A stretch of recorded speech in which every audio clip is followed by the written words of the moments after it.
Bonjour à tous. Alors là, j'ai envie de faire une vidéo. Je vais faire une demande pour les débuts de parcours.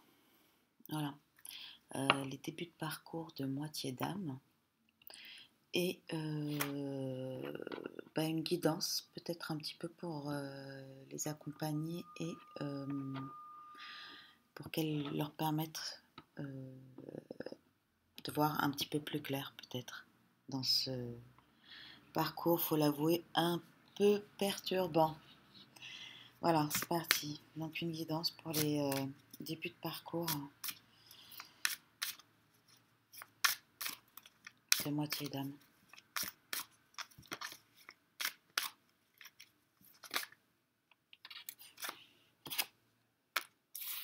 Nécessité.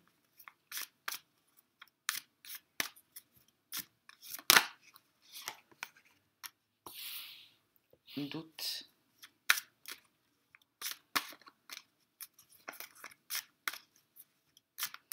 Donc j'utilise la triade parce que comme c'est un parcours qui est aussi spirituel, de développement personnel, d'éveil, hein, c'est un parcours de retour vers soi et pour la réalisation de soi et l'alignement de soi. Du coup, la triade en fait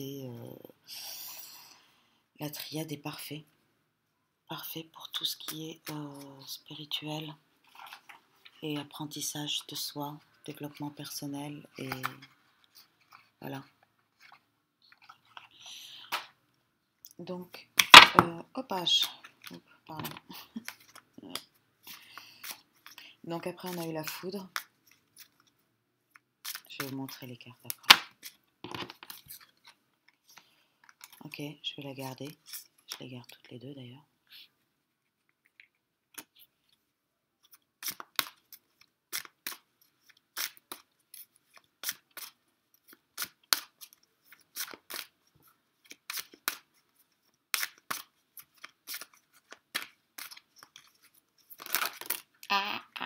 Trop.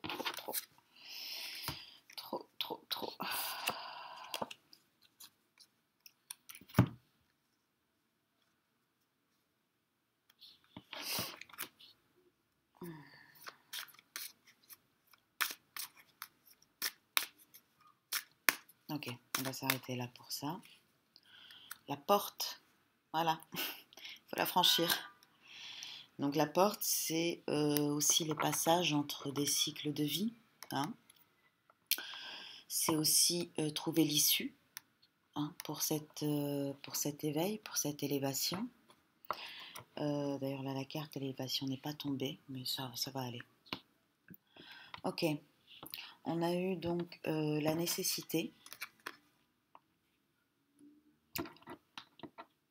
le doute, le questionnement, la foudre, la prière, l'eau, que je vais traiter peut-être différemment d'ailleurs, parce que chacune a beaucoup à dire.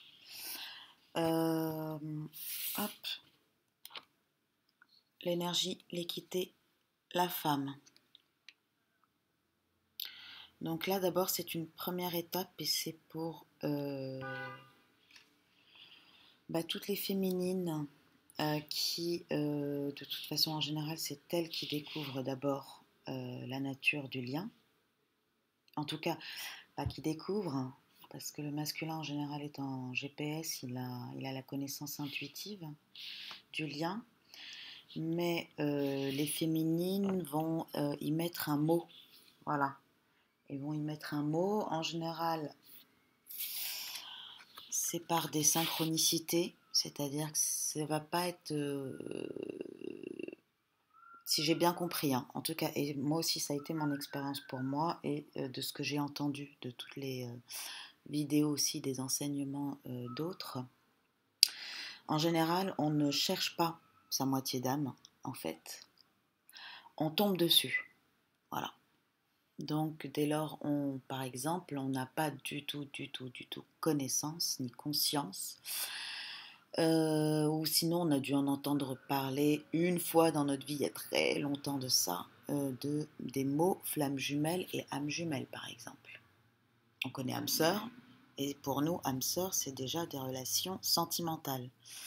On apprend dans ce parcours que âmes sœurs ne sont pas seulement des relations sentimentales,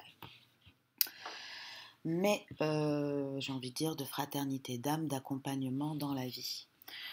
Alors, donc tout d'abord, il y a cette prise de connaissance, de conscience. Donc là, si vous regardez cette vidéo, c'est que vous avez été amené à prendre conscience de ce chemin. Probablement parce que vous étiez peut-être soit dans une impasse, soit ça devenait trop perturbant, soit vous en avez fait aussi demande. Voilà, moi je l'ai demandé par exemple, j'étais vraiment dans une impasse, enfin je comprenais tellement rien, mais absolument tellement rien, j'étais tellement perdue. Que j'ai demandé à comprendre, mais en plus à l'époque, c'est-à-dire que je ne savais même pas à qui demander. Si vous voulez, à l'époque, ça faisait déjà plus de 20 ans que j'avais cessé de me poser la question de l'existence de Dieu, parce que j'étais persuadée que personne n'avait la réponse et que je n'aurais jamais la réponse. Donc c'était une question pour moi qui était classée parce qu'on n'en aurait pas la réponse. Donc quand j'ai juste demandé comme ça, hein, j'ai juste demandé un peu même par détresse, hein, j'étais désespérée et un peu dans la détresse, et j'ai demandé à comprendre la relation que je vivais avec mon masculin. Et c'est là-dessus euh, que le mot flamme jumelle et âme jumelle m'est tombé dessus. C'était flamme jumelle d'ailleurs qui m'était tombé dessus. Et par un pur hasard, alors ça encore, voilà, ça c'est les guidances intuitives intérieures, c'est comment dire, c'était pas du tout un site sur lequel j'avais l'habitude de surfer, et c'est pas du tout un site sur lequel j'aurais pensé à surfer même, et j'ai quand même cliqué dessus, et là je suis tombée des nues, et je suis tombée dans un monde entier. C'est tout un monde. Donc c'est un peu l'idée de la foudre, c'est-à-dire qu'elle nous arrive de manière un petit peu impromptue, on ne cherche pas sa flamme jumelle, sa moitié d'âme, on la trouve et on tombe dessus, et elle nous tombe dessus, elle aussi. C'est-à-dire pas seulement la connaissance de la nature du lien entre les deux polarités, entre les deux jumeaux, enfin entre les deux moitiés d'âme, on va les appeler chacun après. Il y a des dénominations différentes, donc chacun... je n'ai pas toutes les connaissances là-dessus. Du coup, je vais laisser à moitié d'âme. Ça me convient, moi, moitié d'âme. D'autant plus que des relations d'âme-sœur en relations sentimentales peuvent être concernées beaucoup par les parcours de moitié d'âme. Donc, c'est parfait, moitié d'âme. Donc, où est-ce que j'en étais sur la foudre, voilà. Donc, la moitié d'âme aussi nous tombe un petit peu dans notre vie, vraiment dans un... Au départ, on se dirait par hasard. Après, on apprend qu'il n'y a jamais de hasard. On commence à connaître, à accéder à cette connaissance-là, à cette conscience-là. Mais j'ai envie de dire, au départ, c'est vraiment un peu impromptu, et on ne l'a pas cherché du tout. Et c'est un peu... Alors, tsunami n'est pas le bon terme, mais il y a un avant et un après. Voilà.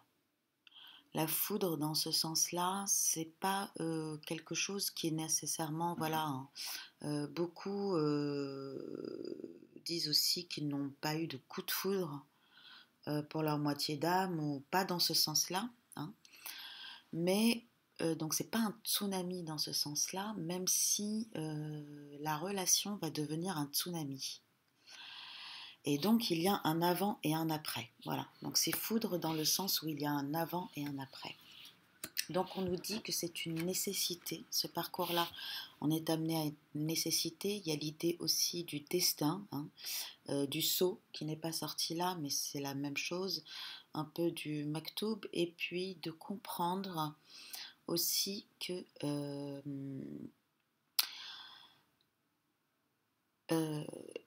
qu'il est une nécessité pour qu'on puisse évoluer.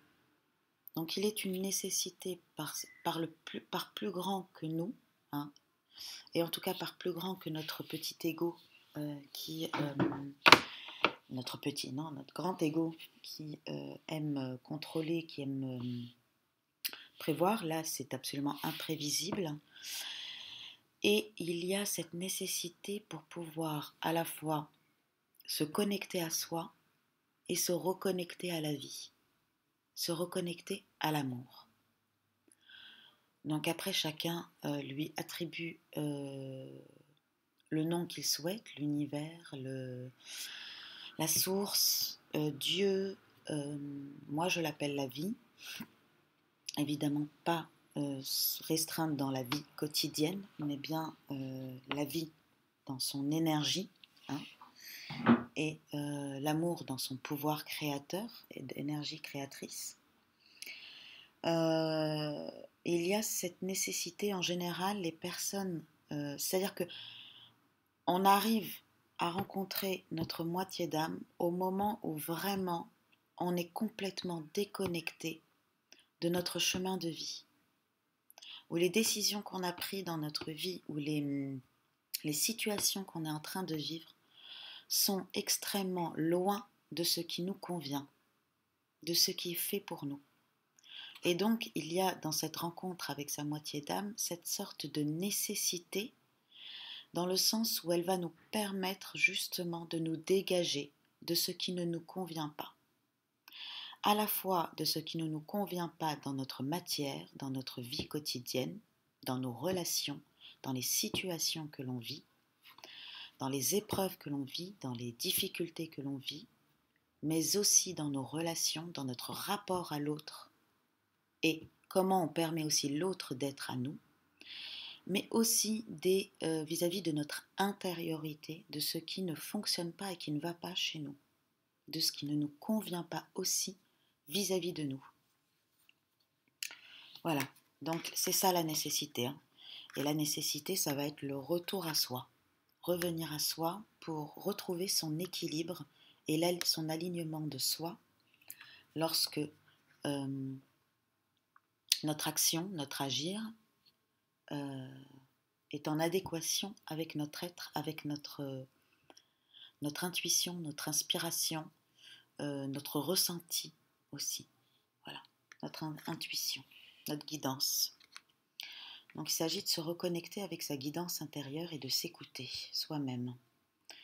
Et c'est ce qui va nous permettre de mettre des limites, mais aussi de mieux agir, hein, face à nous-mêmes, vis-à-vis de nous-mêmes, pour nous-mêmes,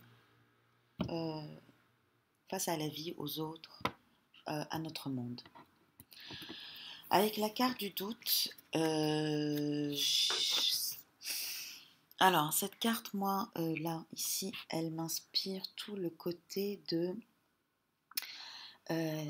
dans ce parcours, on va aller à l'extrême. C'est-à-dire que dans ce parcours, tout est extrêmement intense et on va à chaque fois...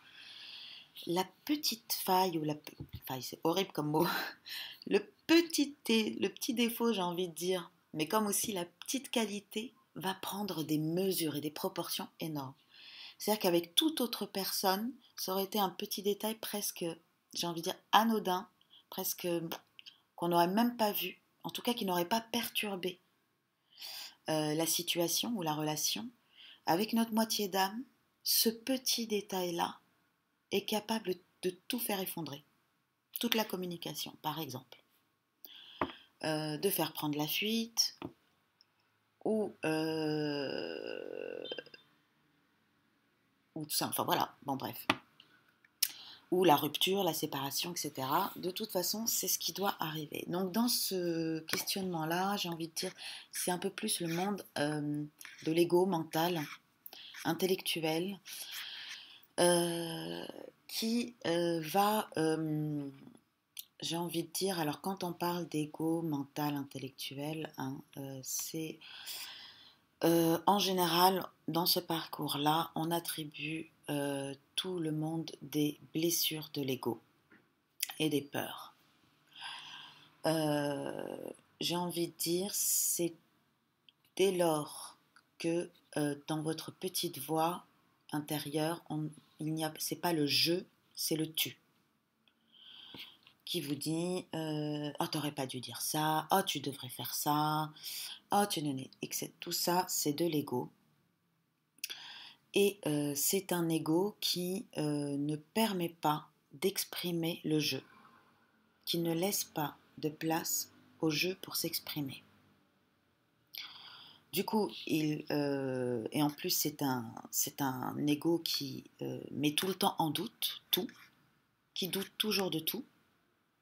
Or, dans ce parcours, il va falloir apprendre la confiance.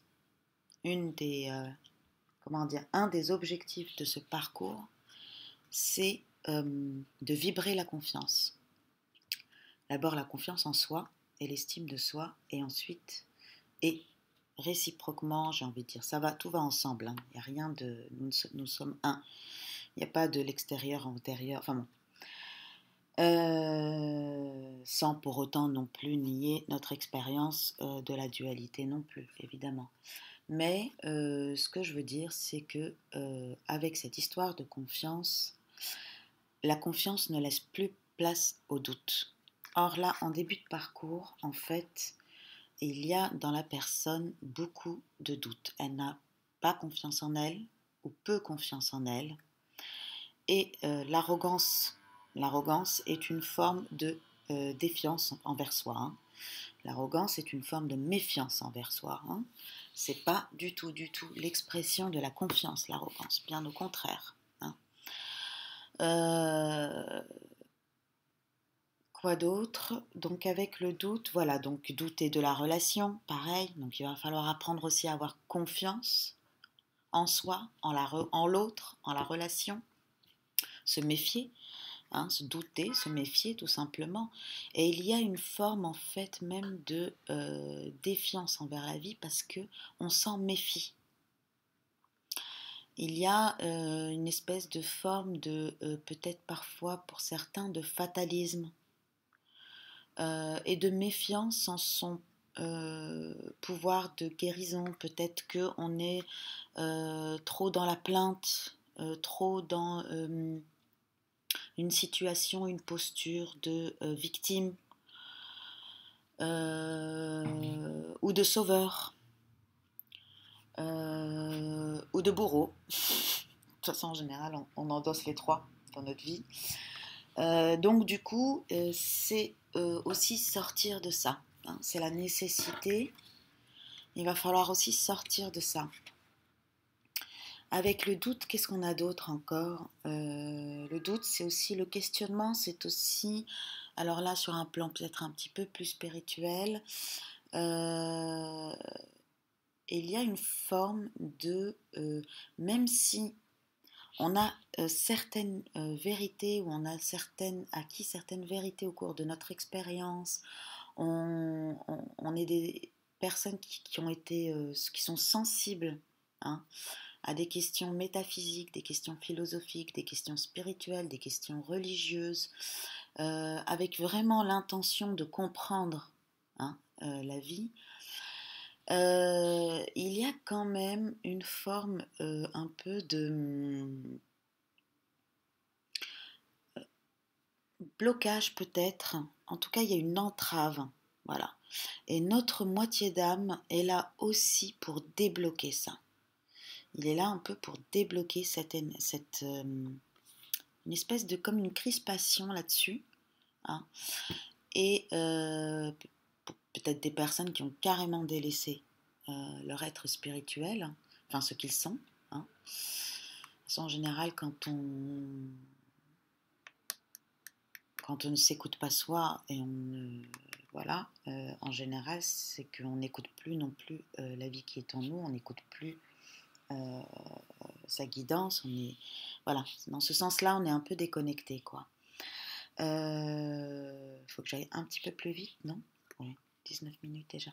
Donc voilà, dans ces doutes. Et donc l'idée là aussi dans ce parcours, c'est de renouer, hein, renouer sur ces questions-là, sur des questions plus spirituelles de l'existence, voilà, de la vie et de l'existence.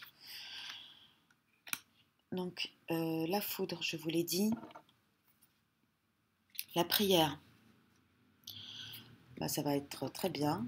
Donc justement, on était peut-être dans des questionnements spirituels, sur des méfiances, des questionnements sur l'existence, par exemple de Dieu, de l'univers, enfin, sur l'existence, hein, de manière générale.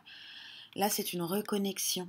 Cette foudre va nous permettre de nous reconnecter, reconnecter à notre conscience et aux aspects plus spirituels de notre existence, de notre parcours, de notre vie, et là du coup quotidienne, hein, de notre expérience humaine, voilà. Donc voilà, avec l'eau et la purification, il y a un énorme travail de guérison à faire. Donc là, la carte du Nadir, qui pour moi est la carte de la nuit noire de l'âme, n'est pas tombée là. Peut-être qu'elle tombera dans une autre guidance, parce que j'ai envie d'en faire un petit peu plus souvent pour les personnes qui sont en début de parcours. Il y a un travail énorme de purification. Et ce travail de purification, c'est le puits dans le I Ching. C'est-à-dire que c'est un travail d'introspection intérieure, d'aller dans les profondeurs de soi pour justement se dégager de tout ce qui nous encombre. Se dégager de tout ce qui est sombre, hein, et qui nous encombre, comme nos peurs, nos blessures, afin de pouvoir mettre déjà la lumière dessus, donc mettre le doigt dessus, mettre des mots dessus. Et mettre des mots dessus, par exemple, peut nous permettre de s'en dégager. Donc, certains emploient le mot transmuter. J'aime bien aussi ce mot-là. Je trouve que c'était, pour moi, ça correspondait. Ça me convenait comme mot. En tout cas, s'en dégager. Et il faut que ces peurs et ces blessures puissent ressurgir, rejaillir, les accueillir, les laisser s'exprimer pour qu'elles puissent partir. Alors, souvent, elles partent pas, juste dès la première fois. Ça revient, c'est un peu comme le karma, la situation revient tant que ça n'a pas été complètement transmuté, tant que ça n'a pas été complètement dégagé, et tant qu'on n'a pas appris à faire autrement, ou à penser différemment, ou à accueillir différemment. Et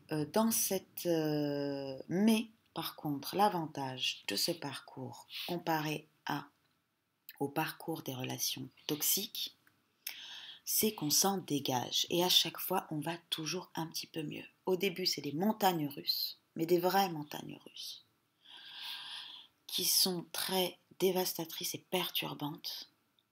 Mais petit à petit, si vous êtes dans un parcours de moitié d'âme, et ça va être ça, l'indicateur, petit à petit, il va y avoir de moins en moins de montagnes russes au fur et à mesure que vous faites cette purification, au fur et à mesure que vous écoutez votre soi et que vous prenez les décisions en fonction de vous, que vous accueillez vos émotions, que vous accueillez vos blessures, vos peurs, que vous accueillez tout ce qui vous arrive et que vous transmutez, c'est-à-dire que vous le prenez de manière différente que ce que vous faisiez jusque-là, et vous laissez s'exprimer ça, petit à petit les montagnes russes deviennent des plaines pour retrouver son calme intérieur, son équilibre et son calme intérieur et une paix intérieure.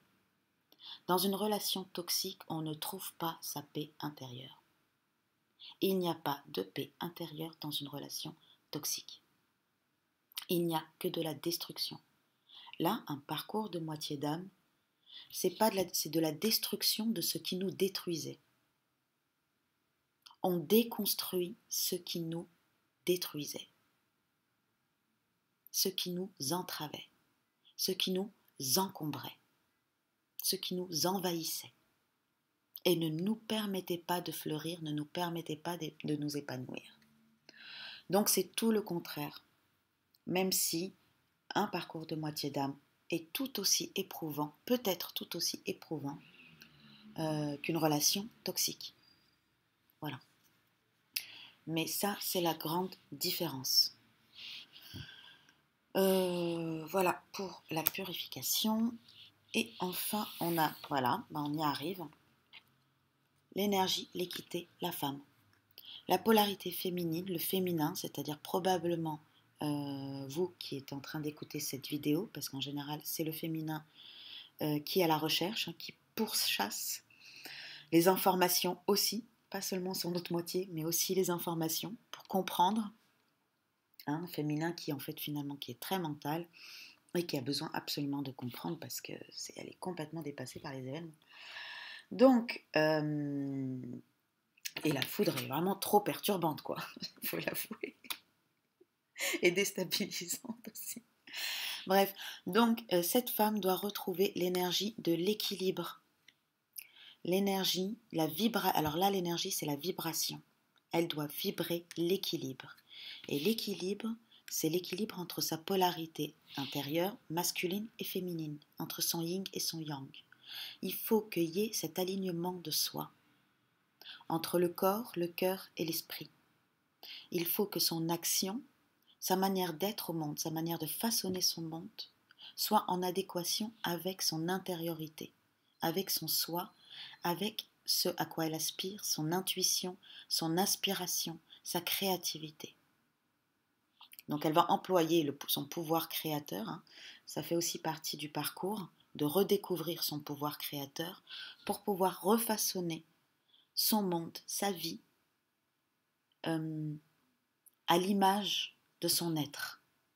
Et là, son être, c'est ce pourquoi elle est faite, l'expression de son être, et d'ailleurs pour tout à chacun, c'est ce pourquoi nous sommes faits. Notre être doit s'exprimer, il doit être. Donc voilà, donc elle doit atteindre cet équilibre. Et là, on a aussi l'idée de guérison, encore une fois, qui est là avec l'eau, la purification. Donc pareil, prendre des douches, c'est tout bête hein, en fait. Il ne faut pas s'imaginer que ça soit non plus des choses très impressionnantes. De toute façon, il faut bien comprendre une chose, et c'est ça ce qui va vous amener à aussi faire confiance en la vie, et faire confiance en Dieu, l'univers, la source que vous voulez. C'est que tout arrive au bon moment pour que vous puissiez le dépasser, l'accueillir et le dépasser. Il faut juste accepter de l'accueillir. Si vous résistez, ça va faire très mal. Ça va être beaucoup plus douloureux. Si vous l'accueillez, ça va être beaucoup plus facile, beaucoup plus fluide. Il y aura cette fluidité. Et ce sont parfois des choses aussi simples que prendre sa douche. Purifier son corps, c'est juste prendre sa douche. Par exemple, je vous donne un exemple. Donc il ne faut pas non plus penser que c'est absolument des épreuves insurmontables. Évidemment, il y a des épreuves qui sont un petit peu plus difficiles à réaliser parce qu'elles peuvent être beaucoup plus ancrées, elles peuvent être liées à différentes choses qui doivent être mises en place avant d'arriver à cette épreuve-là. Il y a voilà, différentes choses. Hein. Par exemple, la dépendance affective, évidemment, il est beaucoup plus simple de se doucher, de se purifier le corps que de guérir de sa dépendance affective. C'est évident. Mais on en guérit. On en guérit et voilà, on en guérit. Et la féminine doit en guérir. Le masculin aussi, hein. Le masculin aussi, je ne dis absolument pas que le masculin n'a pas de dépendance affective, hein, pas du tout. Mais là, la polarité féminine. Et la polarité féminine, comme la polarité masculine, tout le monde a une polarité féminine et masculine en soi. C'est juste que dans la moitié d'âme, il y a l'idée de complémentarité. Voilà, il y a l'idée que les deux se complémentent. Du coup, pour un alignement parfait hein, du corps, du cœur et de l'esprit. Donc là, c'est les deux doivent retrouver cet équilibre-là, hein, du corps, du cœur et de l'esprit, et doivent retrouver comment dire, l'alignement de leur soi. Voilà, je vais m'arrêter là parce que la vidéo est assez longue et puis la triade, voilà, vous voyez comment c'est un aura qui est très riche, qui peut beaucoup nous faire parler. J'espère que cette vidéo vous a aidé, a pu vous donner des clés de lecture, de compréhension, a pu vous aider. Et je vous remercie pour votre écoute et je vous dis à très bientôt. Au revoir.